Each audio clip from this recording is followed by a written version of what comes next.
पाहिलीत ही दृश्य, ही आहे बेस्टची भांडूप स्थानक पश्चिम येथील चौकी। भाजप नेते किरीट सोमय्या यांनी खासदार असताना बेस्ट कर्मचाऱ्यांसाठी ही चौकी बांधून दिली होती। पण आता त्या चौकीच्या चोहोबाजूला काय परिस्थिती आहे पहा। या चौकीचं दार सोडलं तर एक जागा किंवा एक कोपरा नाहीये जो या फेरीवाल्यांनी सोडला नाहीये। भांडूप पश्चिमेला स्थानकाबाहेर स्कायवॉक खाली बेस्ट बसचं स्थानक आहे। इतक्या कमी जागेत हे चालक बेस्टच्या बसेस आपल्या कौशल्याने चालवतात। त्यात जर हा अरुंद रस्ता फेरीवाल्यांनी अशा प्रकारे अडवला तर त्यांनी बस चालवायच्या कशा?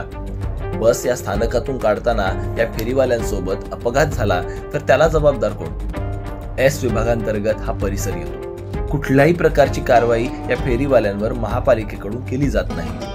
बेस्टचे जनसंपर्क अधिकारी सुनील वैद्य यांना संपर्क केला असता त्यांनी तातडीनं कारवाई करणार असल्याचं सांगितलं। पण मग याआधी त्यांच्यापर्यंत ही बाब पोहोचली नव्हती का? या आधीच संबंधित प्रशासनाकडून या फेरीवाल्यांवर कारवाई का झाली नाही?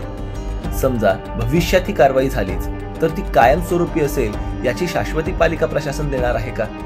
या प्रश्नांची उत्तरं काळच देईल। मुंबईत फेरीवाल्यांचा प्रश्न हा दिवसेंदिवस वाढतच चाललाय हे मात्र नक्की। शुभम पाटील, लोकमत, मुंबई, भांडूप।